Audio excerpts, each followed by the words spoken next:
Agora, nesta noite, eu quero que você vire comigo para o capítulo 15 do Evangelho de Lucas. Capítulo 15 do Evangelho de Lucas. E é aqui que Jesus conta uma história. Ele conta 3 histórias. Ele sempre usou histórias para ilustrar verdades espirituais. São chamadas de parábolas. E todo mundo adora uma boa história. E Jesus foi acusado pelos fariseus, saduceus e alguns líderes religiosos de se relacionar e conversar com pecadores. E eles achavam que não se deveria fazer isso. Então, ele contou essa história sobre um filho que queria receber sua herança e deixar a casa. E essa história ela é bem conhecida em todo o mundo como a do filho pródigo. É uma imagem de um jovem, talvez de uma fazenda. Ele tem um irmão mais velho, e vai até o pai. E era lei naquela época, a lei da terra, que ele poderia pedir sua herança. E sendo o filho mais novo, ele herdaria 1/3 da herança, e seu pai era um homem rico. E o pai tentou dissuadi-lo. Ele disse: "Pai, estou cansado de ficar aqui na fazenda. Estou cansado de viver sob sua autoridade. Vou para a grande cidade e vou aproveitar a vida." Então, ele decidiu que iria para Nova York, ou para alguma grande cidade. E pegou o dinheiro. Quando chegou lá, encontrou algumas pessoas que ficaram muito felizes em ser suas amigas, porque ele tinha dinheiro para gastar e para gastar com elas, levando-as aos melhores lugares, aos melhores restaurantes e às melhores boates. E ele teve um tempo maravilhoso, por um curto período. A Bíblia diz que há prazer no pecado por um tempo, mas depois chega ao fim. Você pode se divertir com sexo, com embriaguez. Eu sou informado. E vejo isso na televisão. Eles parecem estar se divertindo, mas isso tem um fim. Há um vazio nisso. Isso deixa uma lacuna e você nunca consegue o suficiente. E ele era muito parecido com os jovens da nossa geração moderna. Eles não querem ser mandados. E é isso que muitos jovens estão dizendo aos seus pais, aos professores e à polícia local.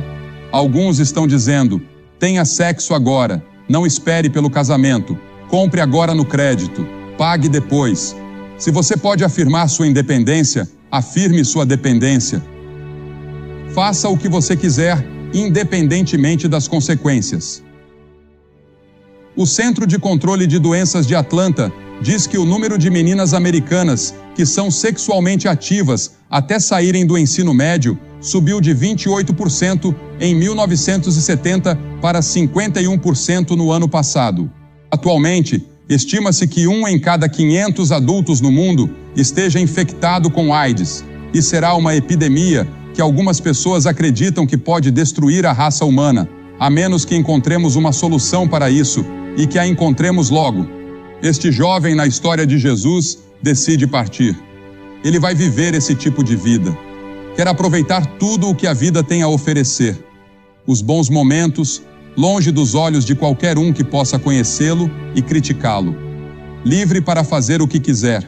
Há mais de 1 milhão de jovens fugindo de casa nos Estados Unidos a cada ano. Eu sei que muitos deixam o lar por causa de abusos e outras razões. Um artigo recente contou a história de um menino que fugiu para as ruas quando tinha 12 anos. E ele disse: "Eu era uma criança em problemas. Eu estava em problemas com a lei, com as drogas, com o álcool, com minha mãe, com a escola. Eu era viciado em drogas e traficante de drogas. Eu era um criminoso e uma vítima. Eu era um abusador e também abusado. E quantos dos nossos jovens foram para as ruas e deixaram seus lares? A vida nas ruas é um negócio perigoso. Deixe-me dizer, 1 em cada 3 adolescentes fugitivos é atraído para a prostituição em até 48 horas após deixar casa, com a ameaça da AIDS.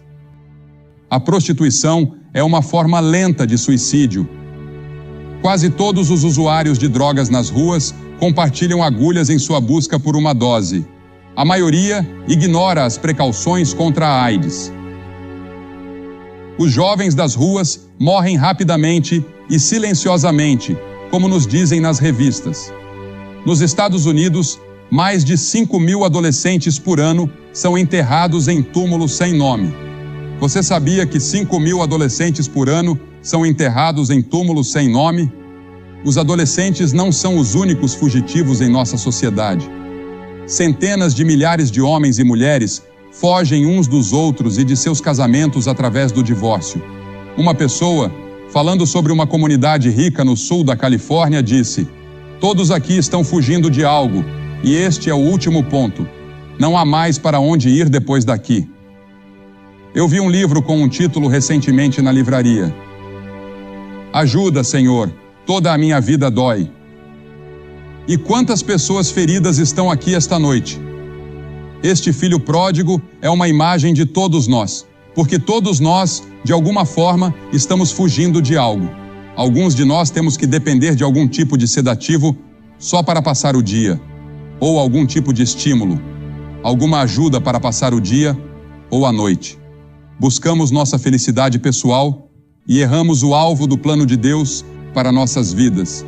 Jesus disse: "Vocês me servem com seus lábios, mas o coração de vocês está longe de mim." Muitos de vocês vão à igreja. A maioria de vocês, eu diria, foi batizada ou passou pela confirmação. Mas lá no fundo, há um vazio. E você não tem certeza de que, se morrer neste momento, iria para o céu. Você não tem certeza de que está pronto para encontrar com Deus. Não tem certeza de que conhece Cristo. Você está fugindo, correndo ao redor. Todos ao nosso redor aqui esta noite. Aqueles que estão nos ouvindo do lado de fora, fugindo de algo. Este garoto desperdiçou sua riqueza. E enquanto vivia, gastou tudo e não teve nada para mostrar. No capítulo 55 de Isaías diz: "Por que gastar dinheiro com o que não é pão e o seu trabalho com o que não satisfaz? Ouçam-me e comam o que é bom, e a sua alma se deleitará na abundância. Inclinai os vossos ouvidos e vinde a mim, ouvi, e a vossa alma viverá." Quando John F. Kennedy estava a caminho de Dallas para fazer seu último discurso, no dia em que foi assassinado, ele mencionou esse trecho de Marcos, capítulo 8. "De que adianta ao homem ganhar o mundo inteiro e perder a sua alma? Ou que dará o homem em troca de sua alma?" Em outras palavras, você poderia ter o mundo inteiro. Não valeria a pena se tivesse tudo o que não pode obter. Se tivesse tudo, não valeria tanto quanto a alma que vive dentro do seu corpo. Veja, você tem um corpo, mas dentro dele vive sua alma ou seu espírito. Aquela parte de você que pode ter comunhão com o Deus Todo-Poderoso. E é essa parte de você que está perdida. E é essa parte de você que precisa de renovação, de dedicação ou de redenção. Então este jovem chegou à cidade e teve sua aventura selvagem. Mas então, uma depressão veio. Não foi uma recessão, foi uma depressão. E deixe-me contar, eu vivi a depressão dos anos 30, e há uma grande diferença entre uma depressão e uma recessão. O que estamos passando agora teria sido considerado uma grande depressão de riqueza em comparação com o que o povo dos anos 30 viveu neste país, e uma depressão pode voltar. Não sabemos. O quadro de reconhecimento desse jovem sobre sua situação é retratado por Jesus quando ele diz que ele começou a passar necessidades. A primeira coisa que aconteceu foi que ele perdeu o dinheiro. Ele não conseguiu arrumar um trabalho. Perdeu seus amigos. Eram amigos de ocasião, e ele não sabia o que fazer. Jesus disse que ele começou a passar necessidade. Estava com fome. E então, finalmente, arrumou um trabalho alimentando porcos. E aqui o vemos no chiqueiro. Ali estava ele, filho de um homem rico. Mas, por causa de sua própria luxúria e ganância, ele se afastou de casa. Agora, ele tem um trabalho alimentando porcos. Mas, enquanto estava naquela condição, ele aprendeu o que a verdadeira vida é. Ele se humilhou. Ele se arrependeu. Ele disse: "Vou me levantar e voltar para meu pai. Meu pai tem servos que têm muito mais do que eu. Vou voltar para meu pai e não serei mais seu filho. Direi a ele: Pai, quando eu chegar lá, vou me tornar um servo, se o Senhor apenas me aceitar de volta." Ele disse: Vou me levantar e voltar para o meu pai. Pai, pequei contra o céu. Note que ele disse, contra o céu e diante de ti, e não sou mais digno de ser teu filho. Aqui não há qualquer vestígio de arrogância. Ele não tenta justificar o que fez. Ele percebeu que pecou e se lançou sobre a misericórdia de seu pai. Na grande confissão de pecado do rei Davi, no Salmo 51, ele diz, os sacrifícios de Deus são um espírito quebrantado, um coração quebrantado e contrito. Ó Deus, não desprezarás. Porque neste trecho, Jesus nos ensina que Deus é o Pai. Ele nos ama. Ele anseia para que voltemos. Ele quer nos dar direção em nossas vidas. Ele quer nos dar paz, alegria e a certeza de que, se morrermos, vamos para o céu. Mas primeiro deve haver uma mudança. Você deve se voltar. Isso é chamado de arrependimento na Bíblia. Arrependa-se, diz as Escrituras. E então, diz o versículo, e ele se levantou e foi para seu pai. Ele se levantou. Ele teve que sair do chiqueiro. E é por isso que damos um convite em todas as nossas cruzadas. Damos às pessoas uma oportunidade de dar esse passo de arrependimento em direção a Deus. Muitos de vocês precisam dar esse passo hoje à noite. Bem, quando você voltar para casa, que tipo de recepção você vai ter? Ele não sabia. Então ele tropeçou em suas roupas sujas, imundas e fedorentas de volta para a casa que ele havia deixado. E as Escrituras dizem, mas quando ainda estava longe, seu pai o viu, teve compaixão, correu para ele, o abraçou e o beijou. Deus não está esperando para te julgar. Deus não está esperando para te condenar. Deus te ama. Ele enviou seu filho para morrer na cruz por você, para derramar seu sangue por você. Ele quer te abraçar e te receber de volta para si mesmo. Você se afastou dele e ele vai te tomar, te perdoar, te amar e ser seu amigo. Deus é um Deus de amor e misericórdia. Oh, sim, virá um julgamento. Haverá um dia em que você estará diante de Deus no grande dia do julgamento. E você terá que prestar contas de sua vida aqui e terá que prestar contas do que fez com Jesus Cristo nesta noite, porque haverá um julgamento. Mas o julgamento de Deus também é temperado com seu amor e misericórdia. Ele está disposto a te perdoar esta noite. Ele está disposto a te dar uma chance esta noite. Hoje é o dia da graça e salvação para todos os que se achegarem a Ele. Não porque merecemos, mas por causa do que Cristo fez por nós na cruz. Pela cruz e pela ressurreição, Deus proporcionou um caminho para você ter paz, alegria e felicidade no seu coração. E à medida que você vai crescendo, precisa de direção. Não é para ficar vagando por aí, mas sim para ter um destino, algo para te guiar. Deus te guiará. Em Romanos capítulo 6 diz, o salário do pecado é a morte, mas o dom de Deus é a vida eterna em Cristo Jesus, nosso Senhor. Em 1 Pedro está escrito, Ele mesmo levou nossos pecados em seu próprio corpo sobre o madeiro, para que, mortos para os pecados, vivêssemos para a justiça. Pelas suas feridas fomos sarados. Porque vós éreis como ovelhas desgarradas, mas agora retornastes ao pastor e bispo das vossas almas.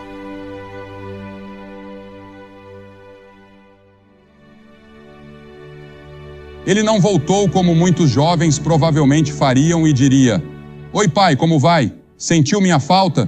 Posso ter meu antigo quarto de volta? Não, ele não voltou com essa atitude.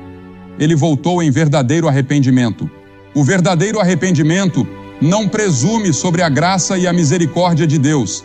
Ele só pode ocorrer quando o Espírito Santo nos convence e nos atrai a Deus. Cuidado com a atitude que diz, eu sei que estou no caminho errado, mas ainda não estou cansado dele. Vou me arrepender e voltar para Deus mais tarde. Você pode não conseguir se arrepender, porque quanto mais você viaja para longe de Deus, mais seu coração se endurece, e menos você acha que fez algo de errado, e menos você sente a necessidade de se arrepender. Você precisa fazer essa escolha agora, esta noite. As Escrituras ensinam a vinda de Deus enquanto ainda é jovem. Alguns de vocês acham que são demais para se aproximar de Deus, que fizeram muitas coisas erradas e foram longe demais. Mas se você sente um puxão em seu coração para fazer seu compromisso com Deus esta noite, venha, porque isso é o trabalho do Espírito Santo agindo em você agora.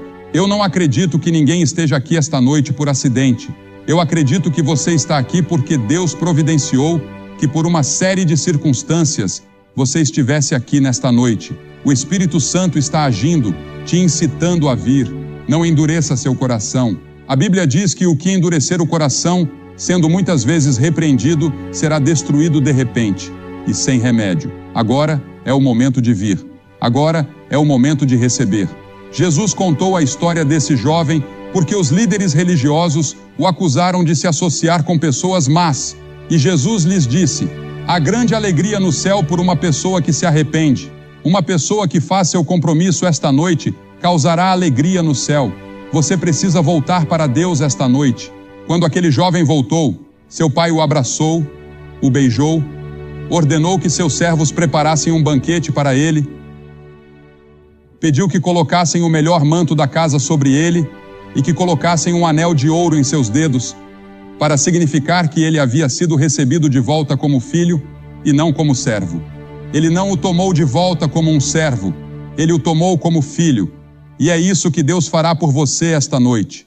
Em nossa última cruzada, antes disso, em Glasgow, na Escócia, eu recebi uma carta de lá que quero que você ouça. Esta é de uma jovem, acho que ela tem uns 19 anos, ou talvez 18. Ela escreveu: antes de você chegar a Glasgow, eu era uma jovem de 18 anos com um grande peso sobre meus ombros. Eu pensei que Deus me devia muito. Eu achava que ninguém me amava. Sentia que não havia sentido na vida. Algo estava faltando na minha vida. Eu pensava que estava me divertindo muito. Saía com os caras e ficava bêbada. Odiava minha família e me sentia tão não amada. Para ser honesta, eu ainda me sentia não amada, até pela minha família. Eles pensam que sou uma fracassada. Um dos meus irmãos costumava me abusar sexualmente. O outro me batia. Eu sentia que tinha uma vida muito difícil, com pouco amor. Antes desta semana, eu não sou um anjo. Na verdade, eu sou uma pessoa totalmente horrível. Alguns meses atrás, fui expulsa da escola e coloquei a culpa nas drogas. Meus pais ainda estão bravos comigo. Meu pai é médico e minha mãe é professora. Eles dizem que é vergonhoso para eles ter uma filha como eu. Eu não me encaixo na minha família. Ouvi dizer que você viria a Glasgow e disse que não iria, mas no meu trabalho, me disseram que fui designada para fazer primeiros socorros todas as noites na cruzada, e eu não estava feliz com isso. Eu fui na terça-feira e zombava de você. Eu ria de você. Eu dizia: o que ele sabe? Ele não sabe que Deus não se importa conosco. Mas acho que eu estava ouvindo de qualquer forma. Na quarta-feira eu disse: eu não mereço o amor de Deus. Eu nunca me importei se alguém me via ou o que alguém pensava. Mas, pela primeira vez, me senti amada. E na quinta-feira à noite, eu fui à frente e recebi Cristo como meu Salvador. Eu quero conhecer esse Deus que me amou mais do que qualquer coisa. Eu me sinto amada enquanto escrevo esta carta. Fui recebida em casa. Isso pode acontecer com você esta noite. Recebemos centenas de cartas como essa, todas as semanas. Jovens e adultos vêm a Cristo. E quantas pessoas divorciadas se encontram em uma cruzada como esta? Elas vêm para a cruzada, recebem Cristo e decidem se casar novamente. E isso acontece vez após vez após vez.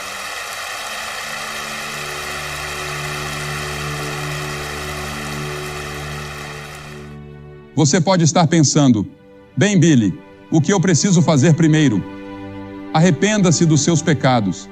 Essa palavra arrependimento significa mudar seu modo de viver, dizer a Deus que você se arrepende pelo que fez e vir com humildade. E a segunda coisa é, pela fé, recebê-lo. Você diz: Senhor, eu te recebo esta noite. Eu conversei com um homem hoje. Ele disse: eu vou à igreja de vez em quando. Ele disse: eu acendo algumas velas de vez em quando e acho que isso talvez indique que sou um bom homem. Eu disse a ele: Você precisa ir além disso. Você precisa receber Cristo no seu coração e na sua vida e torná-lo o primeiro em cada decisão que você tomar a partir de agora. De agora em diante, Cristo será o seu líder, guia e salvador. Ele morreu na cruz e derramou seu sangue para perdoar todos os seus pecados. Ele ressuscitou. Ele está vivo. Ele voltará novamente. E um dia, Ele estabelecerá seu reino nesta terra. E todos nós estamos ansiosos por esse dia. E você pode fazer parte desse reino a partir de hoje. Você não precisa esperar até que Ele volte. Você pode vir hoje e ter certeza. E há muitos de vocês aqui hoje à noite que não têm certeza disso. E vocês gostariam de ter certeza e querem entregar seu coração e sua vida a Cristo. Eu vou pedir para que você se levante de seu lugar, de todos os cantos do estádio, e venha ficar em frente à plataforma e dizer: ao vir, eu recebo Cristo no meu coração. Você pode pensar: por que pedir para as pessoas virem à frente assim? Porque toda pessoa que Jesus chamou, Ele chamou publicamente. Você sabia que todos os chamados foram públicos? Há algo sobre fazer uma declaração pública que resolve e sela a decisão. E ao vir, você está dizendo a Deus e a todo o universo: eu tomo minha posição por Cristo. Eu o recebo como meu Salvador e meu Senhor, e vou segui-lo. E se você tem estado na igreja, mas se afastou da igreja e se afastou de Deus, volte para Ele hoje à noite. Ele está de braços abertos, pronto para te receber com amor, misericórdia e graça. Levante-se agora e venha, centenas de vocês, e digam: hoje à noite, quero seguir a Cristo a partir deste momento.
Há muitos de vocês que estão assistindo pela televisão e não têm certeza de que Cristo vive em seu coração.